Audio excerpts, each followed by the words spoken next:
Ya, ngetes untuk video penutup di hari Rabu yang di sore hari Rabu yang mendung ini. Malam semuanya, selamat hari Rabu. Bagaimana kabarnya? Semoga kabarnya bahagia. Well, hari ini hmm, spesial, yaitu saya akan membawakan sebuah apa itu namanya, sebuah materi dan juga bersama Mami Honga yang dimana kita akan bicara tentang apapun masalahnya, masalah kesehatan fisik atau tubuh, fisik atau mental, dan bagaimana nafas bisa memberdayakan untuk membantu mengatasi masalah-masalah itu. Oke, okay. So ya, yeah.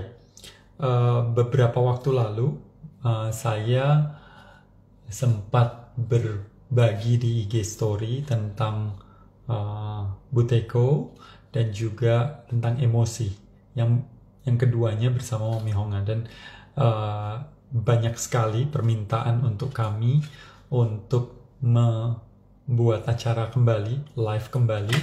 Jadi ya, ngobrol-ngobrol kemarin dengan Mami Honga dan kemudian terjadilah hari ini. Sebenarnya pinginnya kemarin, tapi kelihatannya kemarin masih Jakarta masih belum mendukung begitu. Hari ini katanya juga hujan, tapi semoga koneksinya sudah oke. Ya, oke. So, sebentar saya akan meminta, oh ya, yang bertanya nanti ya. Oke, yang bertanya nanti saya akan uh, jawab satu persatu.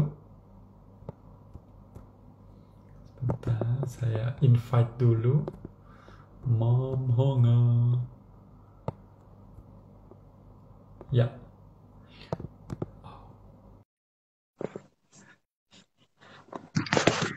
ya, semoga lancar ya.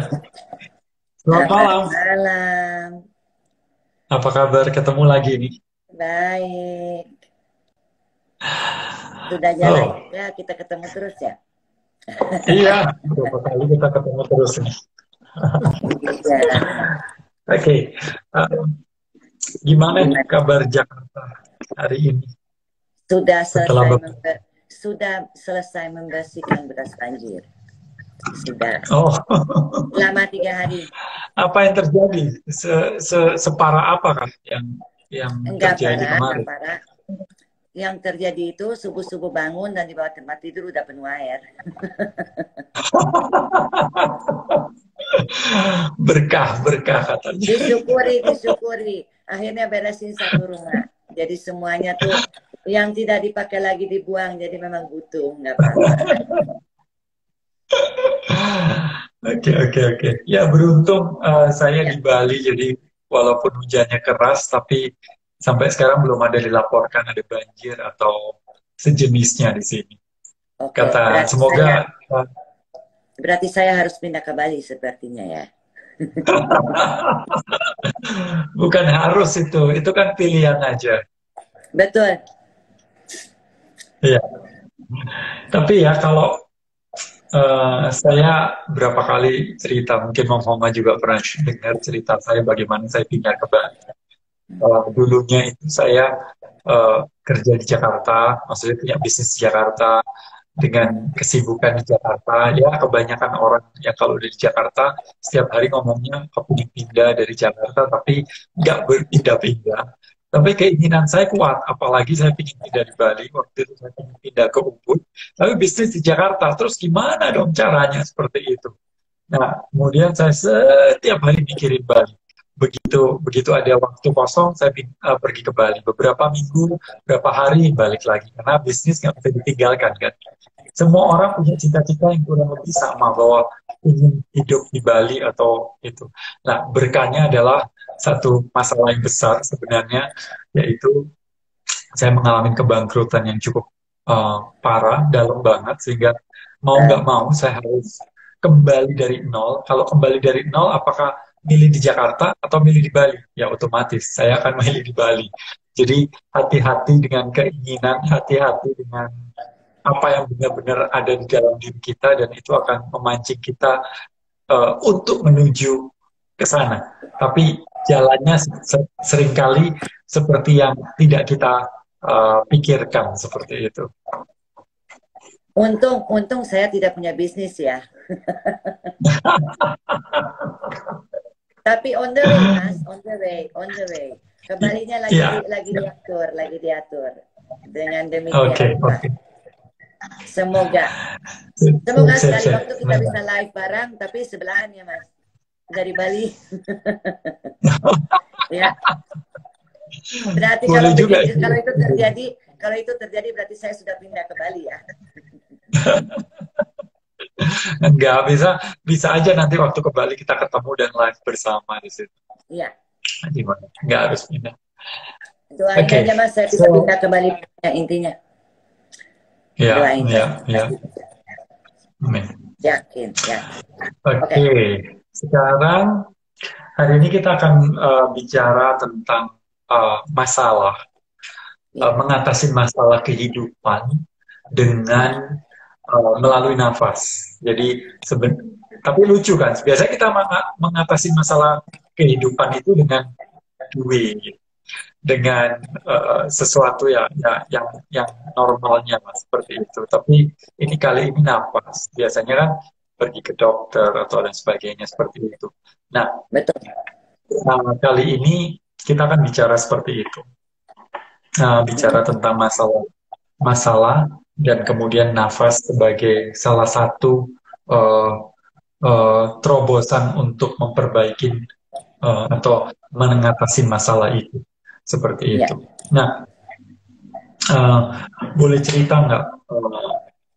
Ini kan teman-teman yang ada di sini mungkin sudah pernah tahu, tapi kemudian mungkin ingin dengar juga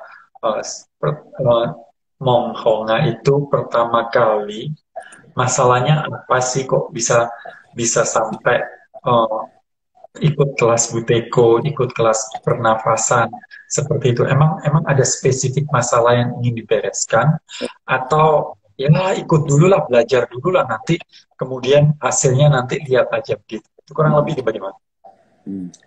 Saya tadi ketika siap-siap live, saya mengingat dua hal. Itu pelajaran hidup saya ya, ini hubungannya dengan ini. Yang pertama itu yang saya dengar 10 tahun lalu adalah bahwa gurumu adalah nafasmu. Itu yang pertama. Gurumu adalah nafasmu. Nafasmu. Your guru is your breath. Itu ada kan.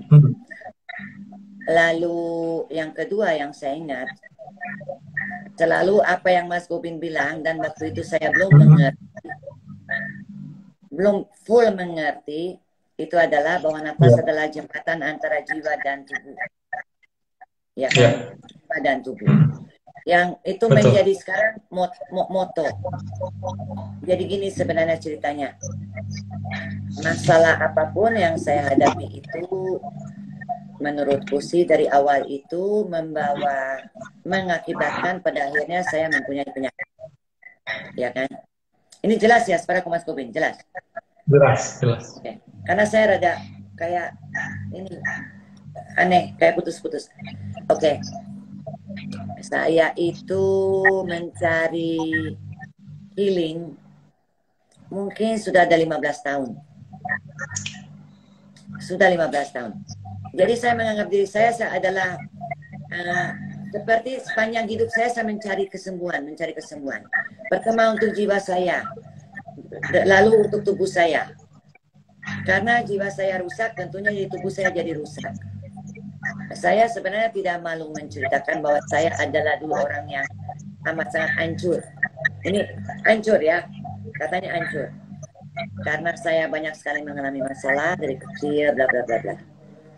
Intinya sebenarnya kalau kita bicara kenapa Buteyko, pertama saya menemukan Mas Gobin di Instagram. Itu pertama ya. Saya mulai baca-baca. Kok ya apa sih yang aku rasa kok ada ditulis di sini sesuai dengan hatiku gitu. Lalu saya mengingat satu lagi hal. Itu kalimat yang kedua yang saya ingat, ketika murid siap, guru akan datang. Ya, Ya kan? Istilahnya. Aku bukan sekarang betul. bilang, Mas Gopin, guru tapi aku rasa aku banyak belajar. Aku banyak belajar. Pengennya sih Mas Gopin jadi guru aku, tapi kan Mas Gopin nggak mau ya. Jadi nggak jadi. Intinya, inti dari cerita itu, bahwa Ya, memang satu hari saya melihat Bu Teko, dan memang saya adalah orang yang selalu semangat ketika mendapat sesuatu kesempatan yang untuk menyembuhkan diri saya. Mungkin, oke. sorry, rada berisik. Mungkin berapa dari kalian tahu bahwa suka baca Instagram saya, memang saya sakit lupus itu sudah hampir 10 tahun. Lupus Hampir ya. 10 tahun, dari segala macam obat mencari, tapi saya tetap mencari. Saya belajar meditasi, saya belajar ABC, saya yoga, saya semua hal saya lakukan demi.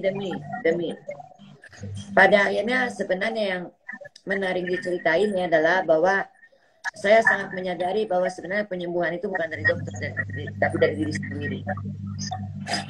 Itu saya sangat menyadari dan meyakini. Oke, jadi ketemu Bu Teko, saya lihat apa ini. Oh, kayaknya cocok nih. Saya percaya bahwa tidak ada sesuatu yang kebetulan aja muncul di depan saya, gitu loh, Mas. Nah, itu kebetulan kan munculnya kan di Instagramnya Mas Gopin kan. Oke, saya harus coba. Udah langsung daftar kan, baru WhatsApp, besoknya udah, kalau nggak salah dalam 2 hari udah langsung ikut kan. Kalau mau bilang terketuk hati saya, iya, saya merasa bahwa kayaknya ini sesuatu yang patut aku coba, tapi saya tidak mencari tahu dulu. Udah ikut apa sih? Begini enggak. Tapi saya melihat, oke, ini berhubungan dengan nafas. Saya percaya apapun sebetulnya yang berhubungan dengan nafas itu pasti sesuatu yang pasti bagus, baik. Karena sebenarnya saya mempercayai bahwa nafas itu sangat itu luar biasa. Memang itu sesuatu yang mempengaruhi apa yang kita lakukan. Kalau kita stres, diam dulu kan, fokus ke nafas. Ya kan? Apa yang kita lalui kalau debar, diam dulu, duduk dulu, pegangan. Kan? Sebenarnya cerita singkatnya seperti itu, Mas. Cerita singkatnya itu aja. Dan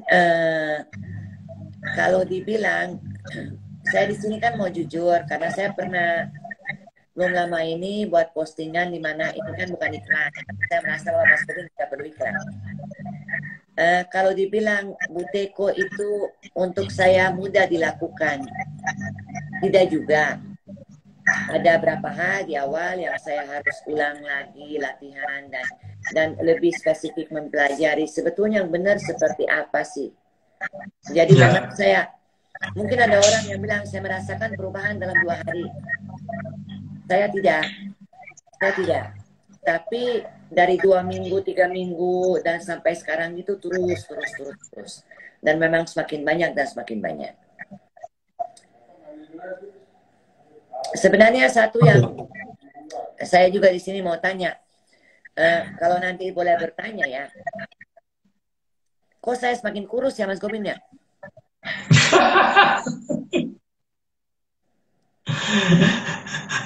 Sampai orang kedua ini mukanya kenapa sih udah dasarnya kecil kok semakin, ya tapi ya udah, maksudku tidak mengganggu karena yang penting kan apa yang saya rasakan di tubuh kan.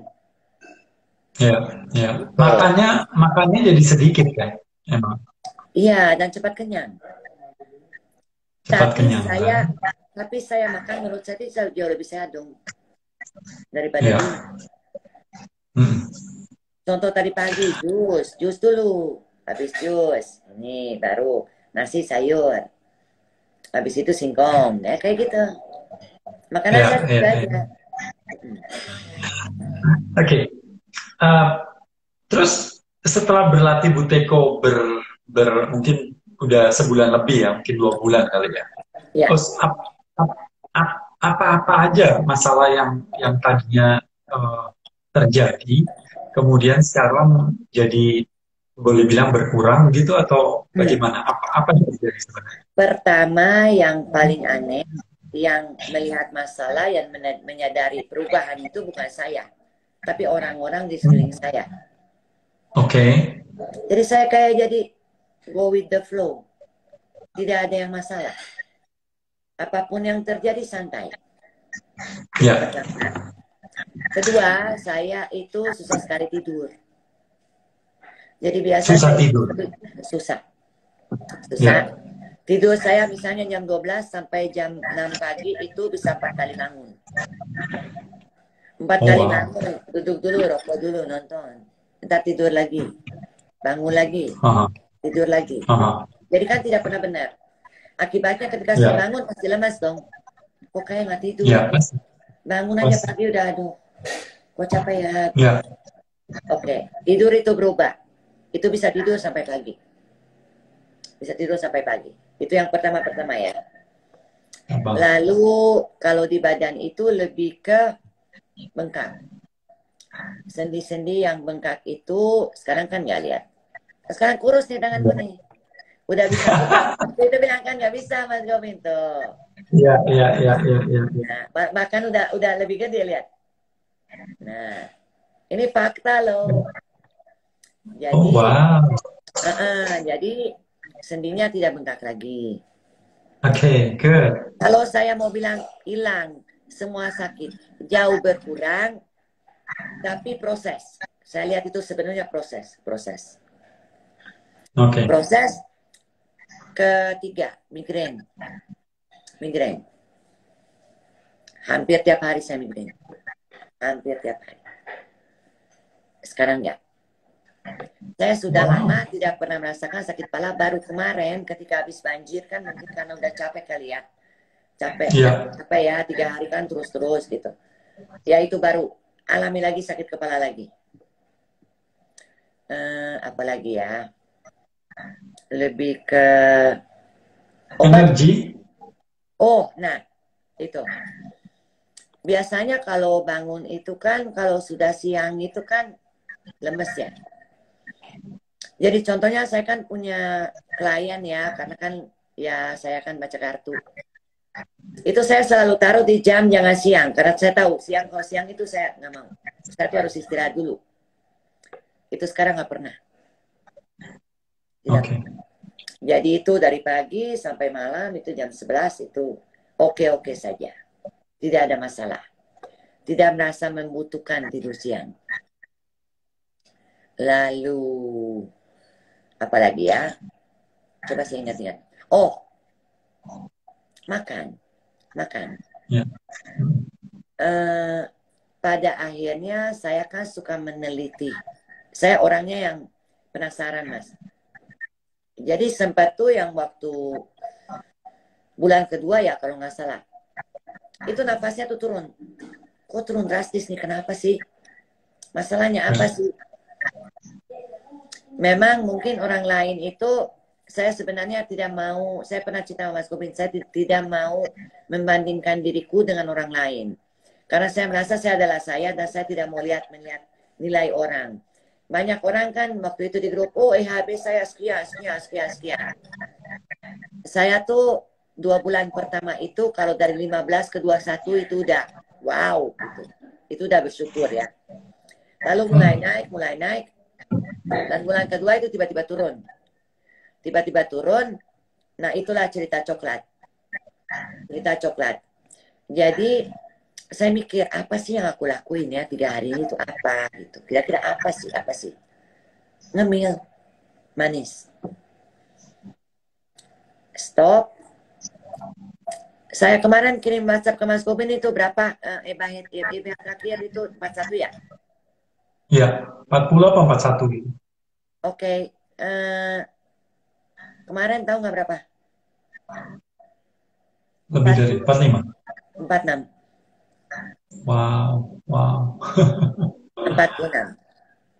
Dan saya juga sempat mikir gini, kenapa sih maksudnya menurutku gini Mas, sebenarnya apapun yang kita jalani itu kan butuh disiplin dan kita tidak boleh putus asa. Maksudnya saya juga Ya. awalnya punya keinginan bahwa oke, semoga itu cepat perubahannya tuh cepat. Tapi mungkin kan saya punya proses kan beda sama orang lain ya. Namanya juga, kita kan punya penyakit.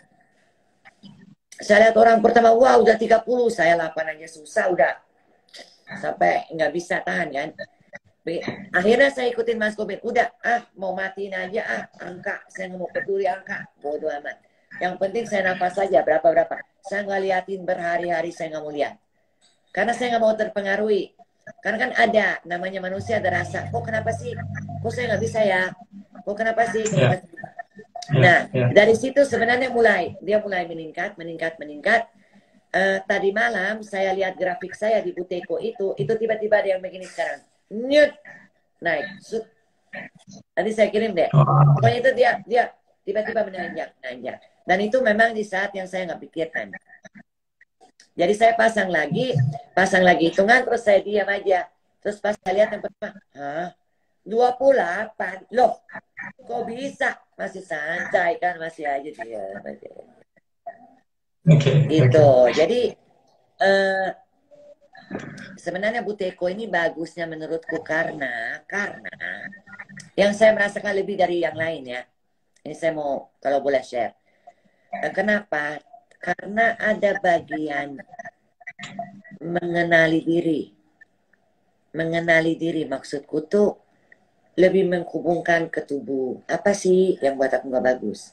Apa sih yang buat aku bagus? Apa sih yang bikin aku di luar? Jadi sebenarnya paket yang komplit menurutku. Komplit karena termasuk emosi, makan, kesehatan, itu semuanya dapat. Saya kalau obat lupus itu sama sekali nggak ada, udah nggak ada. Dan kapan saya bilang Mas Boben itu SOP itu terakhir udah 10 hari itu kapan ya? Sampai sekarang nggak ada. Sampai sekarang nggak. Padahal lumayan harganya itu. Wah, mahal. Hampir 2 juta. 2 juta dan 2 juta itu hitungannya kita. Jadi gini, kalau saya menghitung semua nih, karena kita mau hitung-hitung ya, contohnya buat sakit ya. Itu 2 juta tambah obat dari dokter, kalau saya minum benar, apa yang suruh dokter itu bisa juta, berarti kan 1 bulan 3 juta dong. 3 juta. SOP juga sudah berhenti, kemarin saya minum sekali ketika saya merasa capek banget kemarin yang terhadap pusing, karena udah mulai bersin-bersin juga kan. Jadi saya tidak minum obat, tapi minum SOP. Jadi minumnya sekarang SOP itu jadi kayak ya udah vitamin, buat vitamin aja, gitu. Kira-kira. Halo, salam kenal. Yang bertahan di es, aku mau coba juga. Jadi seperti itu. Kalau menurut saya sih ajaib. Saya kemarin juga sempat bikin status karena ada berapa komentar. Ini sorry kalau menceritakan, boleh nggak Mas Gobin? Tentang contohnya pemeriksaan darah memang mungkin tidak bisa dibuktikan secara kedokteran. Betul, mungkin tidak bisa dibuktikan. Tapi kalian harus tahu bahwa orang autoimun itu antibodinya selalu tinggi. Karena penyakit autoimun itu artinya sebetulnya adalah tubuh selalu memproduksi antibodi.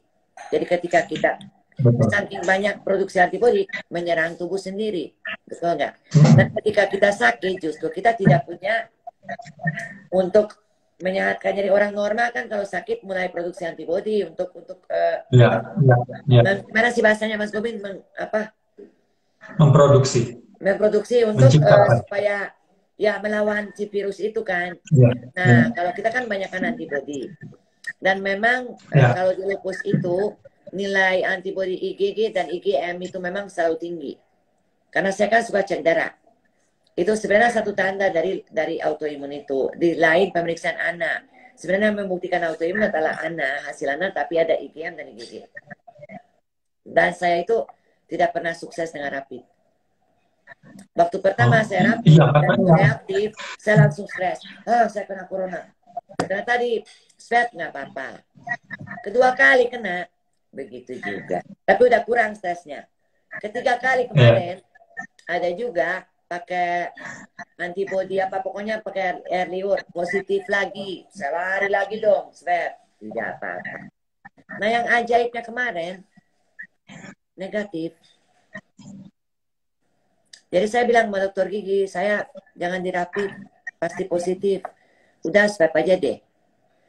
Ya. Iya, enggak. Oh, kamu autoimun ya? Enggak ya, kayaknya memang ya. Tapi tiba-tiba ada yang sesuatu yang coba deh, pengen coba ah. Siapa tahu enggak gitu kan. Dan ternyata enggak. Dan aku bilang, wow. Loh, berarti kan logikanya itu tidak terlalu tinggi dong. Betul nggak? Ya. Logika Oke. ya. Mohon maaf Hmm. kalau ada ya di sini mungkin ada yang lebih. Saya orang awam ya. Ya. Dalam hal ini, tapi Wah, apapun yang mau dikata siapapun, saya meyakini itu sesuatu yang wow. Udah itu aja. ya. Ini menarik sih bahwa banyak orang yang meragukan bahwa apa sih yang bisa dilakukan oleh nafas gitu ya.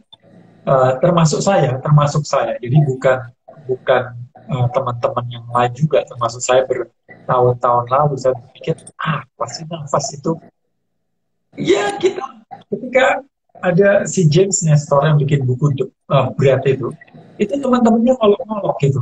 James, kamu bikin buku tentang napas. Bukankah setiap orang itu udah bernafas? Ngapain juga bikin buku tentang napas seperti itu?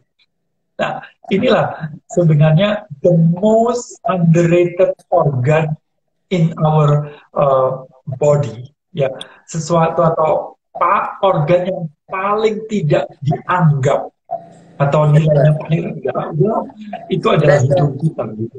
Yang seringkali cuma selalu diajarkan adalah hanya untuk pertukaran masuk keluarnya udara dan ada bulu-bulunya adalah untuk menyaring sehingga ada upilnya seperti itu. That's all seperti itu. Nah, dan disitulah kemudian saya tahu bahwa saya setelah belajar mulai kebuka bahwa tadinya saya berpikir UTK itu untuk apa sih? Untuk asma, untuk alergi, untuk ya punya masalah-masalah penyakit-penyakit paru-paru lah seperti itu. Iya. Tapi yang menarik adalah penelitian-penelitian itu semakin hari semakin banyak dan mensahkan bahwa nafas ini bukan hanya untuk kesehatan fisik saja, tapi juga emosi. Kemudian nafas juga bukan hanya untuk paru-paru saja, tapi untuk hampir seluruh organ yang ada di dalam tubuh kita. Seperti itu. Nah, bahkan kalau kita melihat tokoh-tokoh spiritual atau siapapun yang ahli-ahli meditasi, itu kan selalu mengaitkan antara nafas dengan praktek meditasinya. Artinya bahwa praktek spiritual juga tercantum di sini. Boleh dibilang body, mind, and spiritnya dapat semua kalau kita ngomong nafas seperti itu. Ya kan? Maka itu saya selalu bilang ini antara jembatan antara tubuh dan pikiran itu nafas. Jadi kalau kita ngotak-ngatik nafas, itu kita ngotak-ngatik kedua pilar ini, kedua pilar yang cukup ini. Cuma sayangnya selama ini nafas itu selalu nggak dianggap karena ketika kita ke dokter kemana dan sebagainya selalu fokusnya pada nutrisi, gizi, fokus pada olahraga, istirahat dan sebagainya. Tapi kalau kita tahu begitu kita merubah nafas, kita merubah semua yang ada. Jadi mau mengatakan bahwa tidurnya jauh lebih enak, kemudian energinya luar biasa, ya kan yoga yang ada kosong sekarang jadi oke, pikiran lebih fokus, kemudian makan lebih tiba-tiba nggak suka makanan-makanan tertentu, tiba-tiba suka makan tertentu. Itu aneh banget. Saya sendiri awalnya berpikir bahwa satu dua orang cerita itu kebetulan.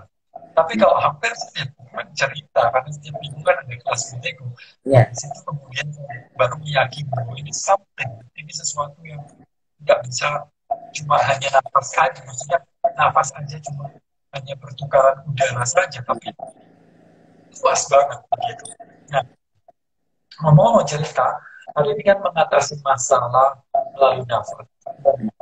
Berapa minggu ini saya itu mendapatkan berkah masalah itu dalam bahasa Inggris problem dan problem dalam bahasa aslinya bahasa overthinking itu pro and balance. Pro itu adalah maju, balance itu menggerakkan. Jadi masalah itu menggerakkan kita maju.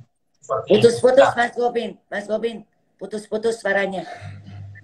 oh, Putus-putus saya ini putus. pada komentar ya. Aku pikir cuma di aku aja.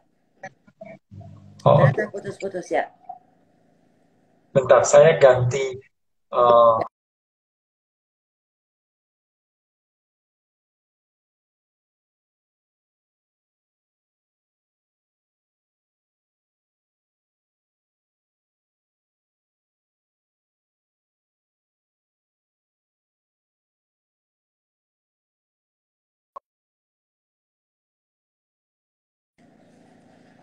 Oke,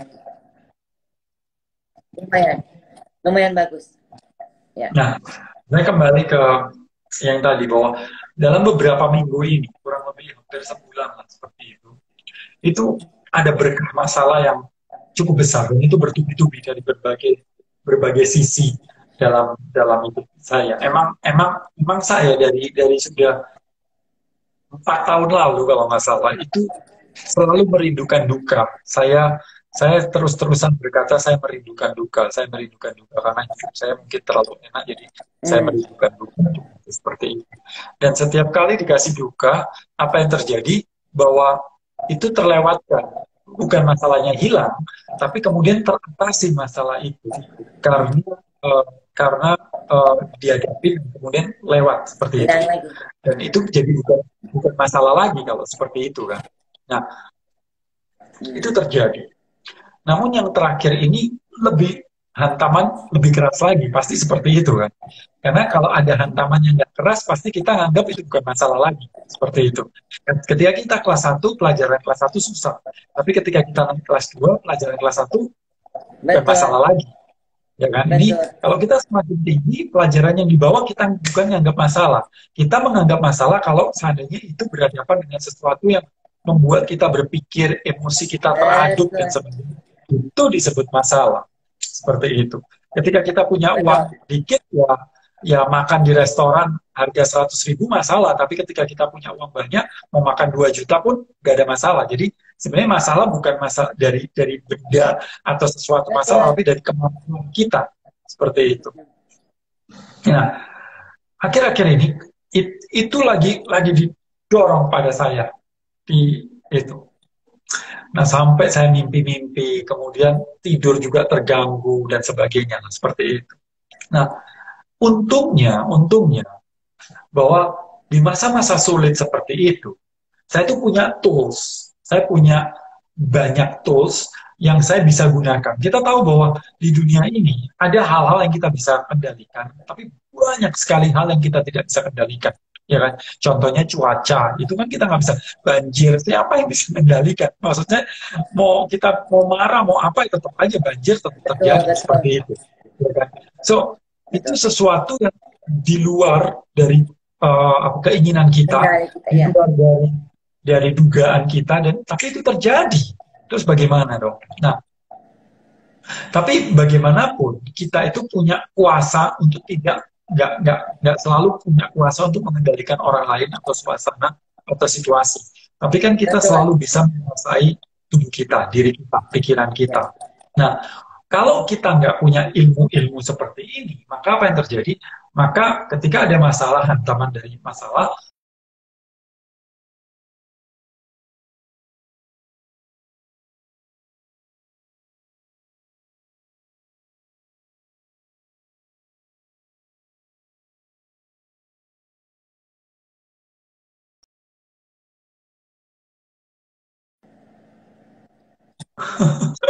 tiba-tiba pause. Hilang lagi. Mas Gobin yang hilang atau aku yang hilang? Mas Gobin ya? Iya, kelihatannya saya yang hilang. Ya. Ini juga masalah kan? Enggak apa-apa. Masalah yang bertubi-tubi. Oke. Ya. Nah, apa yang terjadi? Ketika kita punya tools, kita bisa gunakan tools-tools itu. Tapi kalau kita nggak punya tools, ya kita cenderung untuk menyalahkan pihak lain. Betul. Atau ya apa-apa yang seperti itu. Nah, menurut saya, tools yang paling sederhana dan bisa digunakan kapanpun, dimanapun, adalah lewat nafas ini. Itu itu luar biasanya karena nafas ini kita bisa pakai kapanpun dimanapun. Tidak ada waktu yang bisa menghalangi nafas itu. Nggak ada Iya, ruang yang bisa menghalangi nafas itu karena kita pakai selalu seperti itu. Nah, kalau saya stres biasa saya jalan kaki. Tapi kan nggak selalu bisa jalan kaki itu kalau lagi nyetir bagaimana. Tapi nafas selalu bisa kita gunakan seperti itu. Nah, saya betul. pikir saya beruntung sekali ketika dihadapkan dengan begitu banyak masalah, saya diberikan tools-tools ini, dikasih apa itu namanya, berbagai ilmu. Nah, kalau kita mau melihat kitab suci Hindu itu adalah Weda. Weda itu artinya widya, artinya ilmu pengetahuan. Jadi itu sebenarnya kitab ilmu pengetahuan, di mana dari pengetahuan tentang alam, manusia, dan sebagainya, seperti itu. Nah, saya berpikir bahwa manusia itu perlu banget untuk belajar. Semakin banyak ilmu yang dia dapat, maka dia semakin bukan gak ada masalah, masalah tetap ada, tapi dia punya tools untuk melakukan Betul, ini dan itu. Seperti itu. Saya pikir, betul. saya pikir itulah luar biasanya ketika kita bisa berhadapan dengan, ketika kita bisa menguasai nafas kita. Iya, Oke. Nah, sekarang kita beri kesempatan, mungkin tadi saya udah buka pertanyaan dari berbagai dari teman-teman. Ini ada banyak pertanyaan. Mari kita jawab satu-satu mungkin omongan. sebenarnya, sorry Mas Robin, Iya, boleh. ada satu hal yang menarik ya. Ada satu hal yang menarik. Iya, Itu waktu pertama saya ikut UTEKO ini ya. iya, Saya mikir kok aneh banget orang malah suruh nafasnya pendek-pendek. Loh, ngapain? Selama ini kan belajarnya nafas dalam panjang. Nafas, ya kan? Ini kok iya, iya, apa sih gitu. Sebenarnya kalau dipikir iya, pakai logika tuh aneh juga ya. Kenapa itu bisa begitu mempengaruhi segala hal? Saya sampai sekarang nggak masuk akal loh. Nggak. iya, Kalau Mas Gumi paham nggak? Saya tidak paham kenapa. Itu Mas Gumi kan bisa menjelaskan dengan CO2 segala macam ya. Kalau saya kan tidak paham, tapi ya merasakan aja gitu. Tapi kalau dipikir, mungkin banyak orang, karena saya kan suka cerita sama orang. Kamu ngapain sih? Oh enggak, aku buteko. Tunggu dulu ya, aku mau buteko dulu. Aku mau buteko dulu. Kan kadang ada, begitu ada tangan atau gimana ya. iya, iya, iya, Apa sih? Kok nafasnya malah pendek-pendek? Iya, ternyata. iya, Ternyata. iya. Betul, betul banget. Ya, Banyak ajaib. Betul sekali yang, juga ajaib loh. Nggak tahu. Ya, saya kan nggak ya, ya, ngerti. Tapi ya. It hanya works. dengan... Nah, kenapa nggak dari dulu gitu loh? Ya, ya. Itu menarik bahwa selama ini kita ketika dikatakan bahwa makanan adalah sumber energi, gitu. Tapi kemudian kita habis makan dan kemudian kita loyo. Nah, terus kenapa kok kita masih percaya bahwa makanan sumber energi, padahal apa yang kita lakukan dan apa hasilnya berbeda. Contohnya kita nggak mempertanyakan hal itu lagi. Seperti itu. Betul. Nah, contohnya ketika kita stres, kenapa kok tubuh tiba-tiba kita sepertinya nggak bernafas seperti itu? Apa yang terjadi? Apakah tubuh salah? Kenapa kok tubuh nggak bernafas? Waktu belum belajar Buteyko itu, ketika selalu teman-teman bilang, aku lagi stres, saya kemudian lupa bernafas seperti itu. Nah, kata-kata itu sering sering muncul, tapi sebenarnya itu adalah mekanisme dari tubuh karena kita kelebihan nafas. Hari ini masalah dunia itu bukan kekurangan, tapi kelebihan. Kita kelebihan makan, kita kelebihan data, kita kelebihan nafas, kita kelebihan berita-berita, cerita, dan sebagainya. Masalah kita itu kelebihan. Memang banyak orang yang kekurangan pangan yang kemudian meninggal. Tapi sebenarnya lebih tepat lagi adalah lebih banyak orang yang meninggal karena kebanyakan makan. Karena kita lihat bahwa begitu banyak orang-orang yang makan dan kemudian kalorinya terlalu banyak, terjadi penyumbatan dan Betul. sebagainya. Seperti itu. Betul. Iya. Satu hal Jadi saya kita lupa Mas sebenarnya Bobi. masalah. Satu hal saya tadi lupa sebut yang menurutku sangat penting. itu adalah, Mas Boben ingat gak waktu aku cerita aku tuh kalau nahan nafas itu kayak panik. Iya. Awalnya itu saya panik, terus saya udah, oh debar-debar, pokoknya rasanya kayak nggak enak aja. Jadi setiap kali lepas itu kayak begitu awalnya ya awalnya. Dan itu juga saya sempat cerita, saya baru tahu jawabannya waktu live Buteko kan ada, kan kita kalau sudah ikut seminar kan suka ada lagi Zoom meeting ya kan. Pemantapan. Iya. Ya pemantapan. Itu sebenarnya saya baru tahu, baru menyadari bahwa itu bisa mengeluarkan sesuatu yang dari bawah sadar yang kita punya apa ya, trauma ya bilangnya trauma ya Mas. Iya. Trauma di bawah sadar yang sebenarnya saya udah nggak pernah rasain udah bertahun-tahun, tapi waktu jalani 1 minggu 2 minggu pertama itu tuh muncul. Sekarang udah hilang sekali, udah hilang. Itu namanya panic attack atau apa ya Mas? Panic attack ya? Panic attack itu serangan panik. Jadi yang kita Iya, jadi itu yang rasa setiap kali lepas kayak, aduh aku nggak bisa keluar. Rasanya begitu. Ya. Itu maksudnya itu menurutku selain pikiran, emosi segala macam, tapi kan bawah sadar tuh banyak sekali hal yang tersimpan yang kita harus perbaiki kan, betul nggak? Ya, betul sekali. Itu. Ya, ini yang paling menarik bahwa kita itu di tubuh kita itu kan emosi udah begitu banyak, dan bagaimana caranya untuk memancing si emosi itu, bagaimana cara mengeluarkannya seperti itu lewat nafas itu bisa. Bagaimana kita bisa mengeluarkan hormon tertentu dalam tubuh kita, nggak mungkin bisa kalau kita minta, tapi lewat nafas itu bisa. Bagaimana kita bisa meningkatkan atau menurunkan detak jantung, nggak mungkin kita bisa minta jantung tolong naik ke, tapi lewat nafas bisa. Bagaimana otak kita bisa tenang atau bisa gugup, lagi-lagi bisa lewat nafas. Sehingga ketika kita salah nafas, kita bisa gugup, bisa panik, bisa kacau, pencernaan nggak oke, dan begitu banyak. Itu ketika salah nafas, maka semua sistem, mulai sistem hormon, sistem pernafasan, sistem syaraf, sistem mekanik, macam-macam sistem pencernaan, pembuangan, itu kacau. Begitu kita mengatur nafasnya menjadi lebih baik, maka semua sistem yang ada dalam tubuh kita juga menjadi lebih baik. Jadi sebenarnya inilah luar biasanya kunci. Jadi kayak kunci masuk ke dalam tubuh kita, dalam tubuh, syaraf, pikiran, dan emosi mental dan sebagainya, itu bisa lewat nafas. Benang merahnya itu di nafas. Jadi ngotak-ngatik nafas itu ngotak-ngatik seluruh bagian di tubuh. Itu yang menariknya. Nah, sayangnya kenapa kok hal yang ini itu tidak banyak di explore, ya kan? Sakit ini ya kasih obat, sakit itu ya kamu terapi ini, terapi itu, dan sebagainya. Nah, saya nggak bilang bahwa itu jelek, itu bagus semua. Dokter dan sebagainya itu udah menyembuhkan miliaran orang. Tapi ini kan sebuah tools yang simple, yang bisa digunakan semua orang, dan itu luar biasa sekali kalau kita bisa mengendalikan diri kita dengan mengendalikan nafas kita. Berarti farmasi pasti nggak suka dengan Buteko, Mas Boben. Nantinya, soalnya yang udah Buteko kan kalau bikin obat bagaimana, nggak beli lagi dong.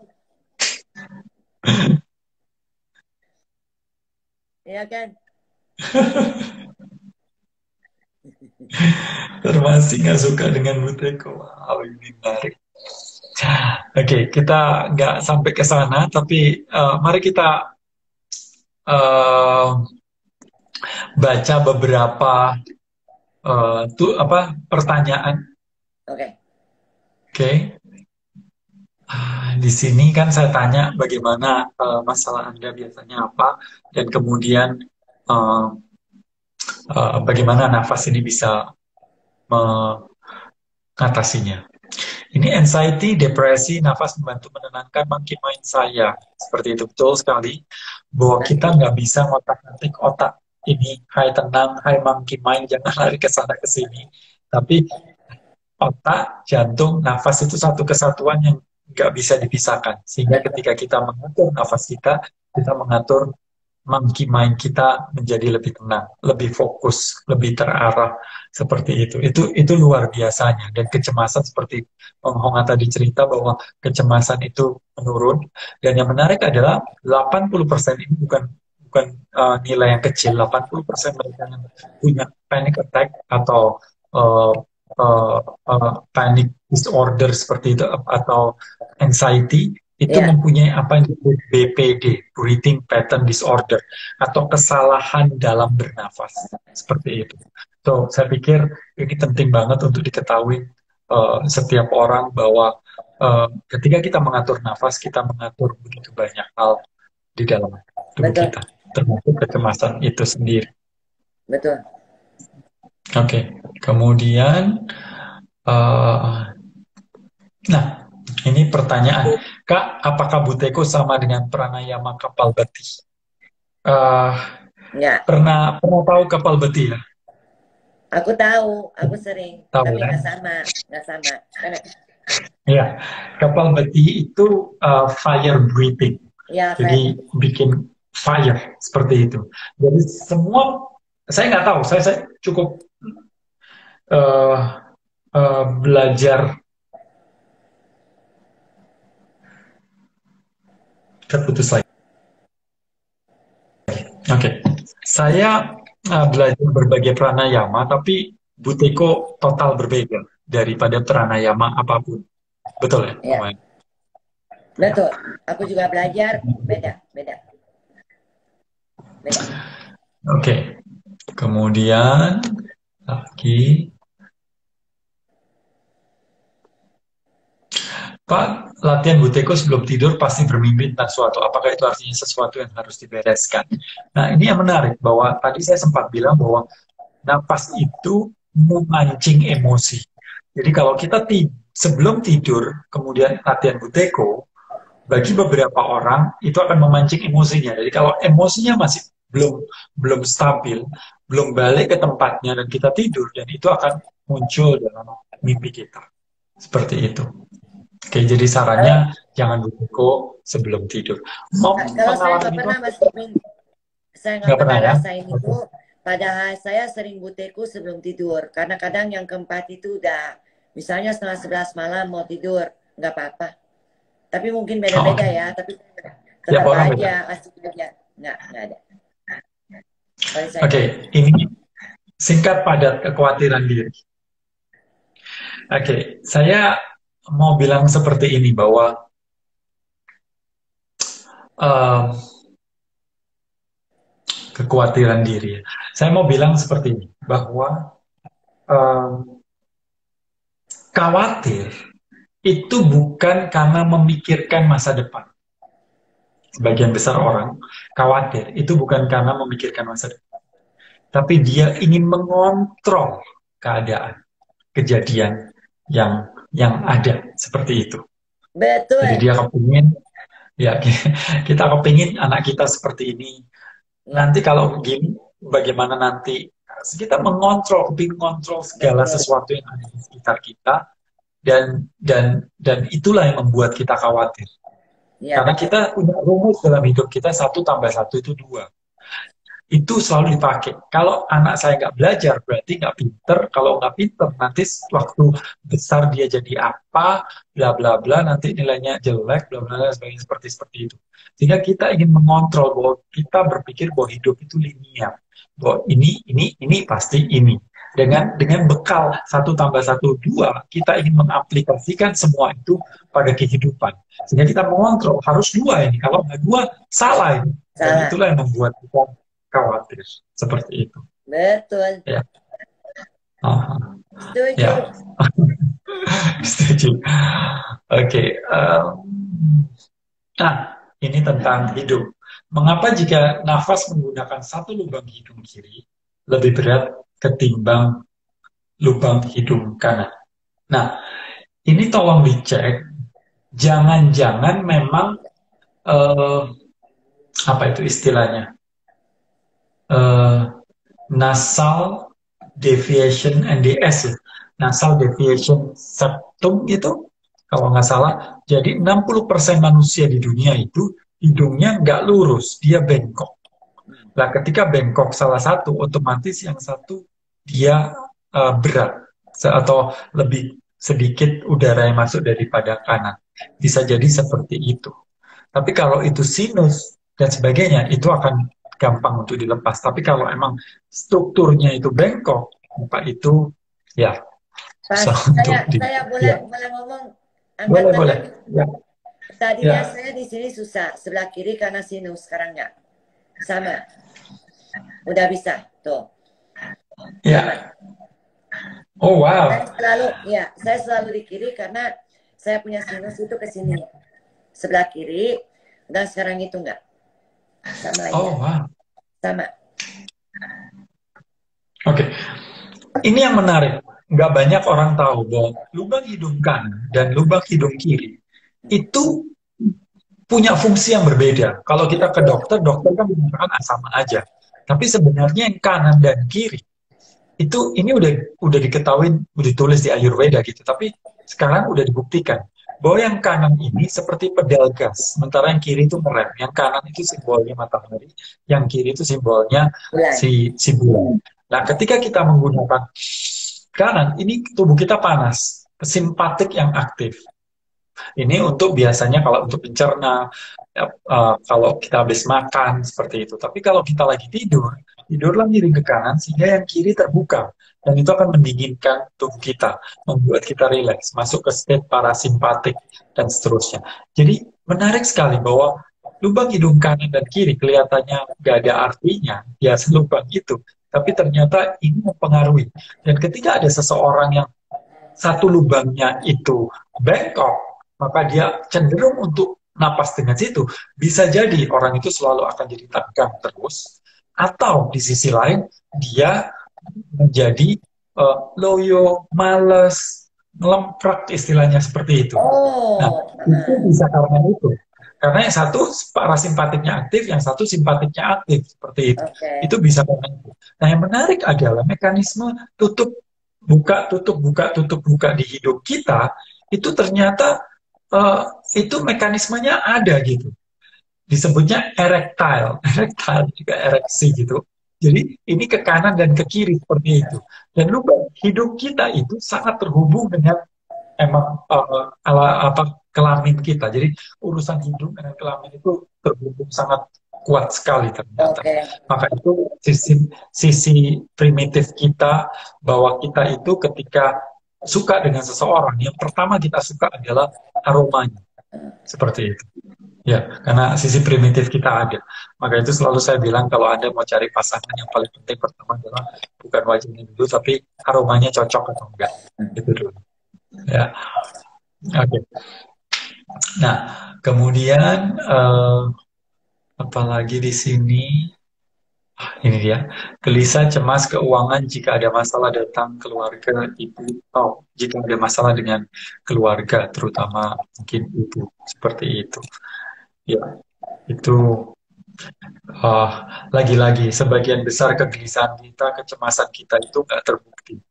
Kalau kita mau melihat bahwa sebagian besar kehidupan kita itu sengsara, karena apa? Karena kita memikirkan sesuatu yang belum terjadi, sesuatu yang kita pikirkan itu lebih membuat kita gelisah daripada kejadian itu. So, kenapa seperti itu? Karena otak kita yang di sini itu mikirnya macam-macam, keluarin bayangan macam-macam dan sebagainya, terutama karena trauma. Nah, ketika kita mengatur nafas kita cenderung untuk menggunakan otak yang di sini, otak rasional, berpikir, jadi emosi kita lebih rendah.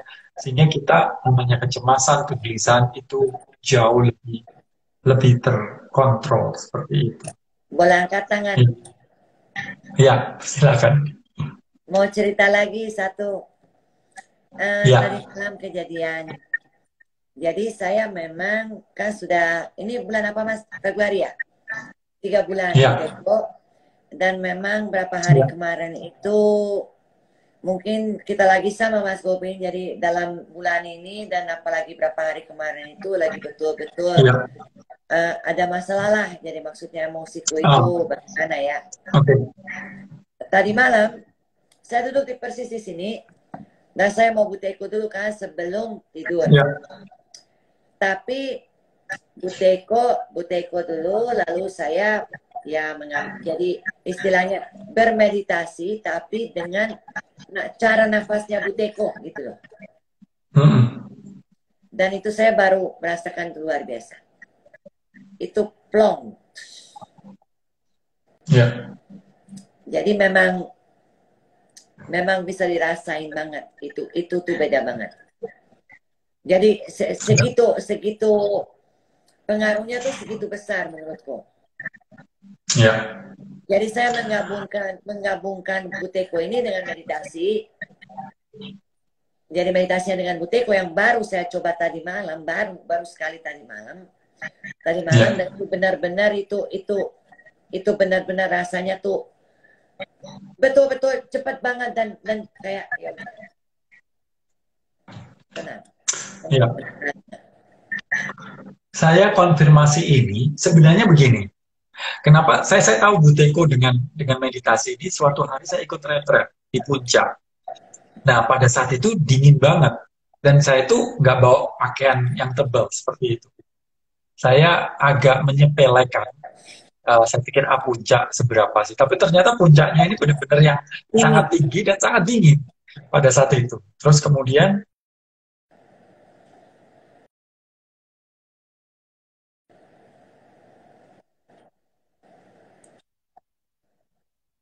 saya bermeditasi.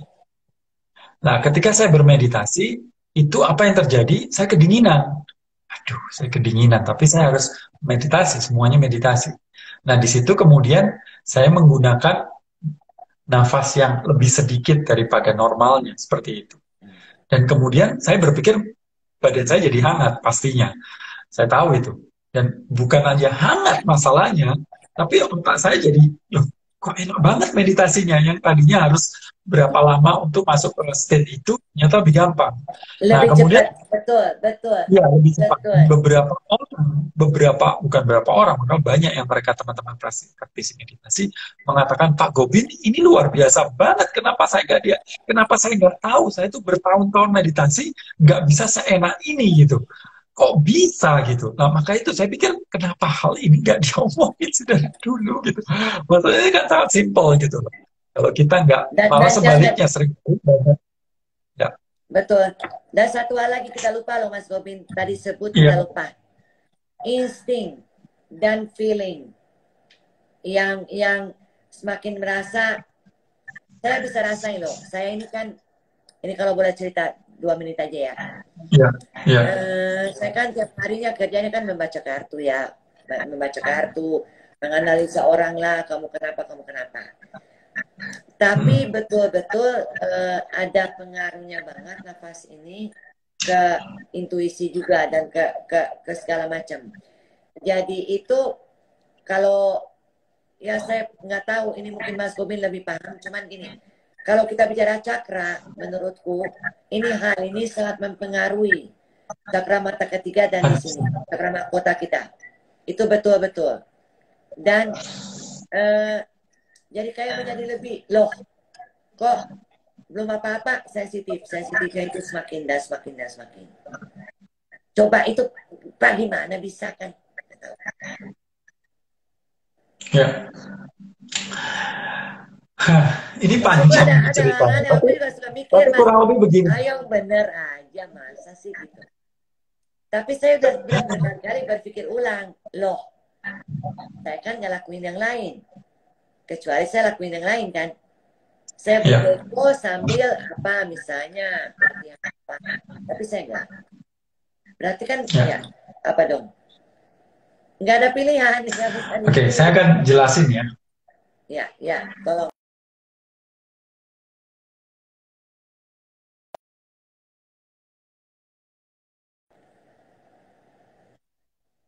Oke. Bagaimana?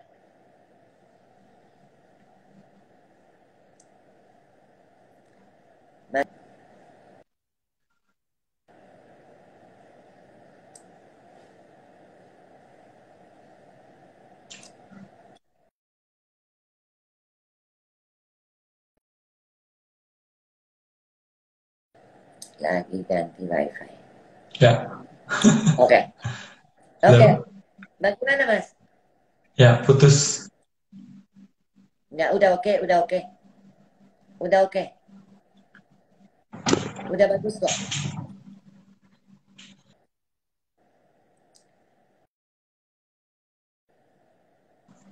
Oke, halo, cek, Ya, ya, ya. ya, betul sekali bahwa ketika kita latihan Buteyko, itu kita itu meningkatkan oksigen di dalam tubuh kita, terutama di otak. Otak ini cuma 1,5 kilo, tapi dia perlu sekitar 20% dari oksigen di dalam tubuh kita. Banyak bernafas bukan berarti banyak oksigen. Ketika kita melakukan Buteyko, penyerapan oksigen itu meningkat signifikan. Sehingga otak kita penuh dengan oksigen. Artinya bahwa neurotransmitter seperti serotonin, dopamin, atau apapun lah di situ. Otak kita ini kan pabrik narkoba, dia bisa mengeluarkan morfin dan sebagainya. Luar biasa. Itu Ya. terstimulus, sehingga menjadi lebih oke. Maka itu kemudian kenapa orang-orang yang istilahnya sakti lah, kalau orang-orang dulu bagaimana mereka itu melakukan meditasi, melakukan olah nafas, olahraga, dan sebagainya seperti itu. Tujuannya adalah untuk meningkatkan kemampuan otak ini. Otak ini sensitif banget. 4 menit nggak dapat oksigen, itu kita out, benar, rusak, udah seperti itu. Jadi sangat perlu kita jaga. Kita perlu dijaga, ya, dijaga, ya. Tapi kita nggak makan 3 hari hidup kok, ya kan? Kita nggak tidur 3 hari hidup kok. Tapi coba kita nggak bernafas 5 menit, out kita, rusak di situ. Jadi otak sangat sangat luar biasa, tapi dia sangat sensitif. Maka itu kemudian ada batok kepala yang keras sekali, yang tebal sekali, emang diciptakan untuk melindungi yang di dalam ini. Nah, makan otak itu cuma 2 sebenarnya, yaitu glukosa dari makanan kita kemudian diserap dan kemudian dialirkan. Yang kedua, yang lebih penting lagi adalah si oksigen ini. Saya bertanya pada ratusan bahkan ribuan orang tua. Pada orang tua, saya tanya. Sekarang begini, Anda punya anak, ya. Oke, kalau Anda kelas 1 SD, dia naik sepeda ke sekolah atau jalan kaki biasanya. Kemudian ini jam 7 harus masuk, ini udah setengah 7. Dan dia belum sarapan. Apa yang Anda lakukan? A, nah, kamu pergi ke sekolah sekarang, naik sepeda, nggak usah sarapan. Atau B, nah sekarang sarapan, nanti mama antar pakai motor. Seperti itu. Hampir 100% orang tua akan bilang sarapan, nanti diantar pakai motor. Seperti itu. Ya kan? Kenapa alasannya? Loh Pak, itu penting Pak untuk dia fokus, konsentrasi di sekolah dan sebagainya. Tapi yang menarik adalah penelitiannya nggak begitu. Bahwa anak-anak yang makan dan tidak bergerak, dan anak-anak yang bergerak dan tidak makan, konsentrasi anak-anak yang bergerak dan tidak makan, itu sampai lebih baik sampai 4 jam seperti itu. Artinya bahwa kita ini perlu oksigen lebih penting daripada makanan itu sendiri. Nah, kita fokus pada kan makanan itu sarapan yang terbaik, harus pakai ini, pakai itu, dan sebagainya. Iklannya kemana-mana, tapi oksigen ini kenapa iklannya seperti itu? Padahal itu jauh lebih penting seperti itu.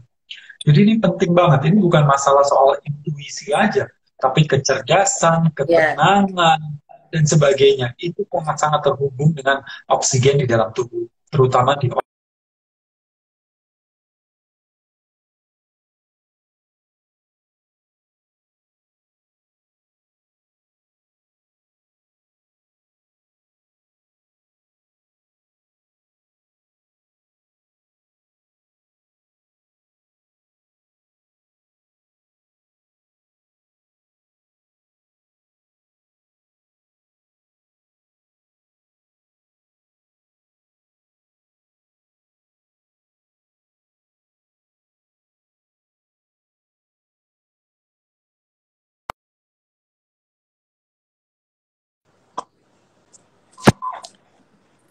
Iya lagi.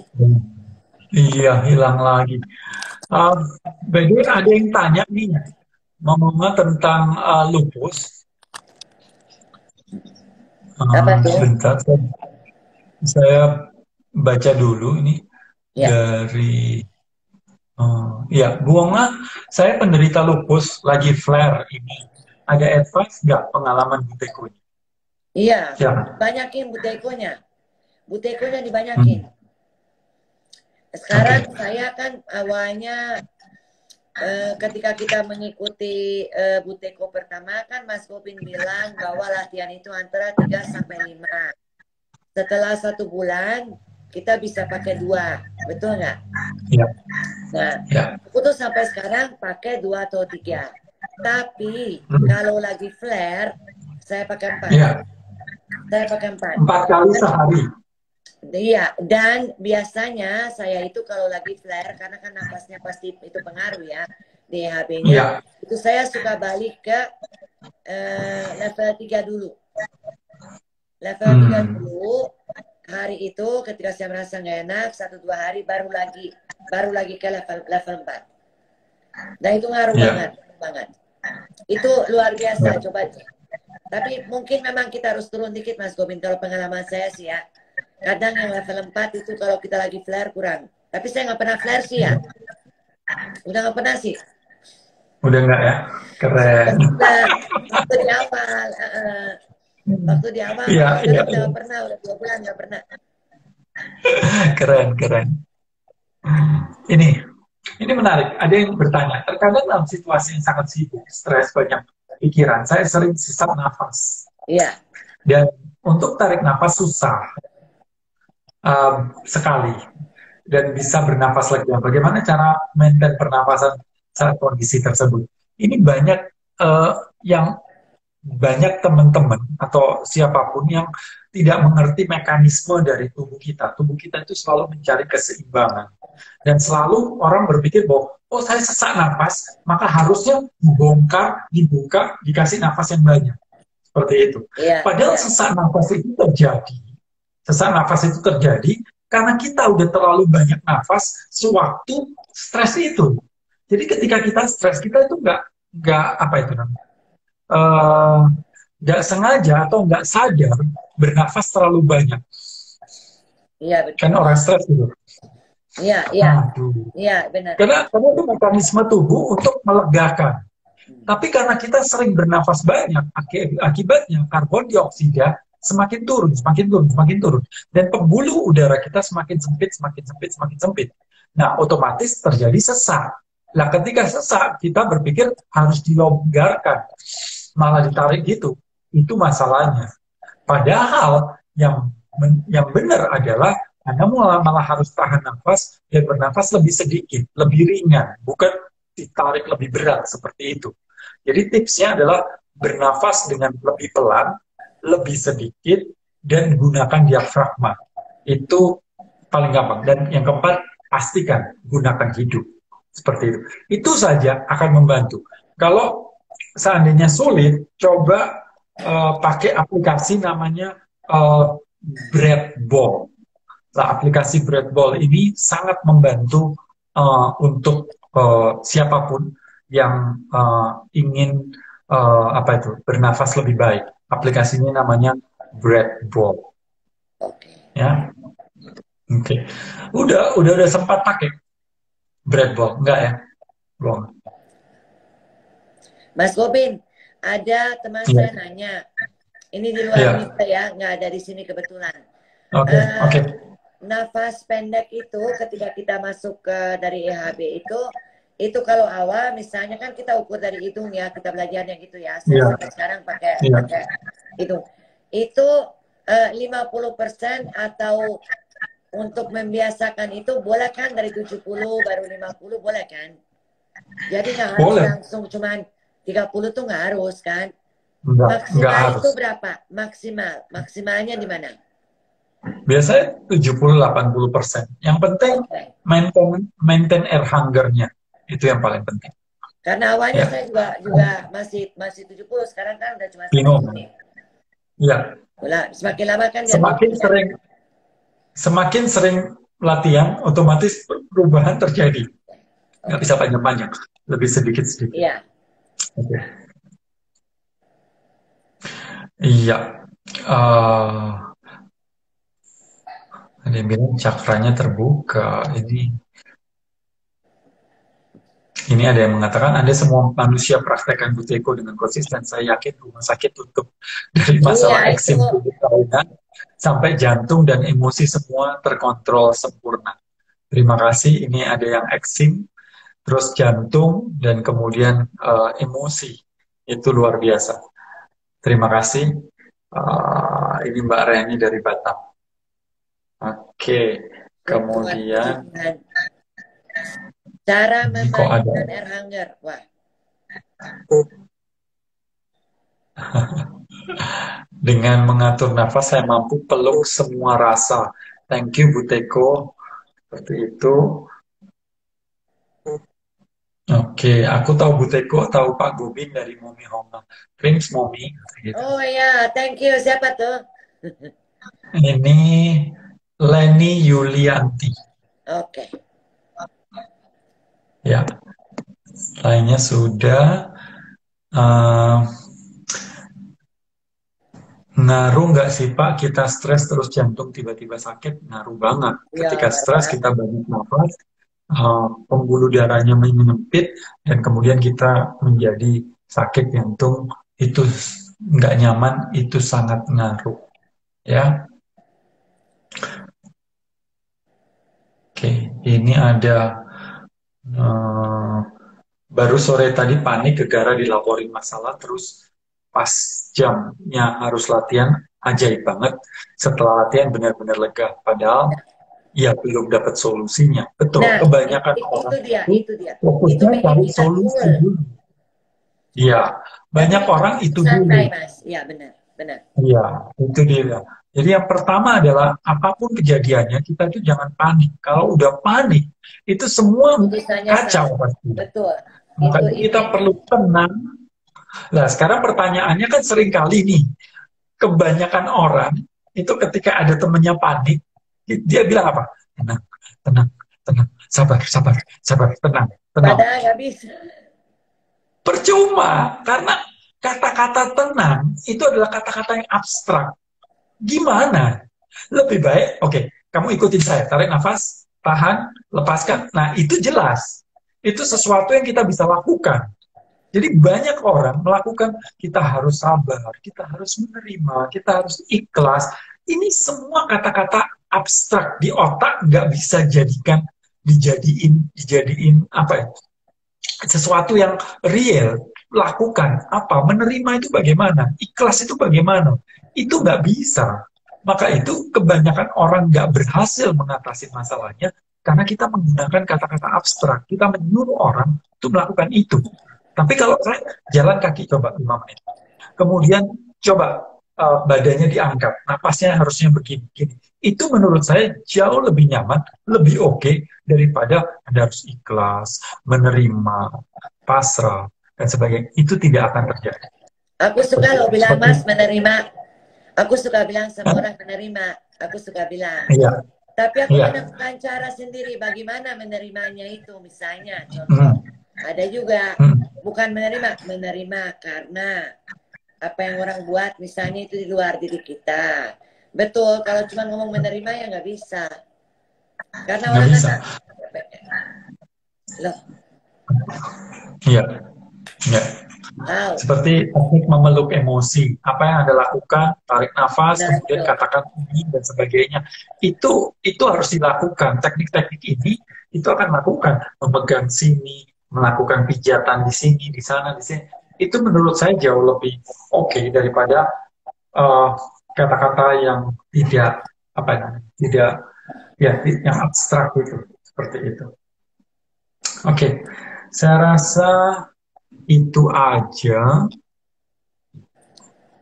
Ini ada satu lagi, ketika paru sudah fibrosis, bisakah cara Buteyko sembuh? Pasti bisa.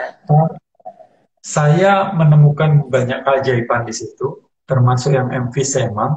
Emfisema itu apa? Masalah paru-paru. Ini cerita di buku Bread. Itu menarik. Ada satu orang yang paru-parunya sudah tinggal 10 apa 20%, dan dokternya mengatakan udahlah kamu main-main aja, jalan-jalan aja, dan kemudian kamu akan, ya sudahlah seperti itu. Setelah beberapa tahun kemudian dia kembali dan dokternya kaget, loh kamu kan pasien itu, kok bisa kamu segar seperti ini? Sampai sekarang kami tidak menemukan bagaimana paru-paru yang sudah setengah mungkin itu bisa kembali normal. Kenapa paru-paru kamu bisa jadi normal? Dia bilang gitu. Nah, kemudian dia cerita bahwa saya menggunakan teknik bernafas yang begini. Dan apa yang terjadi? Itu belum ada di jurnal. Tapi yang menarik adalah rumah sakit itu terbuka, cukup terbuka. Dia meminta si, karena mungkin dokternya juga nggak percaya pada saat itu, si orang itu untuk mengajarkan pasien-pasien yang punya masalah yang sama. Dan diajarkan satu-satu. Dan mereka sembuh seperti itu. Artinya bahwa ini mirip seperti Ho'oponopono, seperti itu. Bahwa bagaimana hal ini sangat mempengaruhi tubuh kita, diri kita. Seperti itu, nafas kita. Jadi silakan untuk bergabung, mungkin bisa ada perubahan di situ. Ya, dan seperti biasa, setiap minggu akan ada kelas Buteyko, dan kelas Buteyko ini menariknya selalu penuh di setiap minggunya. Saya juga nggak tahu kenapa nggak pakai iklan, padahal cuma story, Insta story aja, dan di Instagram aja. Tapi teman-teman seperti Momen-Mona yang selalu mempunyai, merasakan manfaatnya, berbicara ke teman-temannya, dan akhirnya berkembang sampai sekarang. Ya, banyak orang Mas yang juga kasih tahu, aku udah ikut loh Mam, gini, bagus, semuanya bagus. Makanya saya juga kaget Mas, kemarin pas kita ada gathering Buteyko, ternyata banyak orang, hai Mam, loh kok pada jadi ikut nih? Aku tidak pernah menyuruh loh, hanya memang cerita aja. Mungkin kan mereka bisa lihat kan ya. Pastinya itu fakta, jadinya nggak. Ya, begitulah. Terima kasih. Dan ikut Buteyko hari Minggu. Hari Minggu, betul. Hari Minggu ini tinggal 5 atau 4 orang lagi. Tapi minggu depannya lagi ada. Tapi minggu depannya lagi nggak ada karena saya lagi di Jakarta untuk mengadakan kelas TRI. Semoga kita ketemu tanggal 14. Terus kemudian satu hal lagi, oh ya, untuk yang ingin mendaftar Buteyko atau ingin dapat informasinya, DM saja nomor WA-nya, nanti kami akan hubungi. Ya, seperti itu. Ini teman-teman bilang 2 tahun lalu pas saya keluar dari ICU, tampilan saya kayak zombie. Sekarang tarara, Buteyko merisap hidupku. Thank you. Ada lagi nih yang thank you Mami Ongga udah menggunakan Buteyko. Iya, terima kasih. Satu kelas itu berapa orang kalau boleh tahu? 20 maksimum 25. Ya, sangat terbatas kelasnya 25 orang. Iya, dan emang kenapa kok dibuat itu nggak 1 bulan tapi 100 gitu? Enggak, karena setelah latihan kan itu ada grup. Nah, kita akan pantau grup itu, kemudian konsultasi karena di grup juga pasti ramai, kemudian yang japri juga banyak. Jadi kalau itu dijadikan 100 orang, kami nggak sanggup karena instrukturnya cuma 2, seperti itu, dan ada program pemantapan, ada gathering, ada video, ada e-book, ada macam-macam. Dan nanti kalau pandemi berakhir, Anda akan diundang untuk ikut kelas Buteyko offline, dan itu gratis. Itu saya tunggu. Juga untuk ikut apa itu namanya? Ikut emotional release, ya. So, daripada banyak orang yang tadinya bilang gini, Pak, saya offline aja, saya online nggak mau. Saya bilang, kita nggak tahu offline itu kapan. Pandemi berakhir, kapan kita nggak tahu. Daripada seperti itu, sekarang aja ikut yang online. Nanti setelah pandemi berakhir, Anda akan diundang dan itu gratis. Kenapa mesti milih 1? Kenapa nggak dapat 2 sambil memanfaatkan selama pandemi ini kita bisa berlatih dan syukur-syukur mendapat manfaat seperti itu. Ini ada yang nanya Mas Bobin, offline itu kapan? Ini beda ya sama yang tanggal 14, beda ya Mas? Oh, offline 13 itu emotional release. Oh, beda Jadi tuh. kalau Ya. jadi kalau ikut Buteko tanggal 13 diundang untuk ikut emotional release itu gratis. Ya, tapi hanya yang sudah ikut ikut kelas saja seperti itu. Saya Ya, pasti ikut, guys, silakan. tanggal 14. Ya, 13-nya kalau bisa Ikut datang. juga, ikut juga. Ya, Ikut terus oke, pokoknya. oke. Ya, ya, ya. Ikut Nah, terus. Gobin, I miss you too, Mom. Dipanggil nak. Ya, oke. Terima kasih. Thank you Eh, banget. sampai Semangat. ketemu. Makasih banyak, Mas Kalau Robin. nggak di Bali, di Jakarta, kita ketemu ya. Ya, thank you semuanya, Ya, Bang. semuanya. Bye. Bye.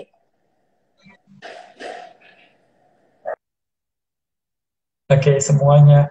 Terima kasih. Sampai ketemu lagi.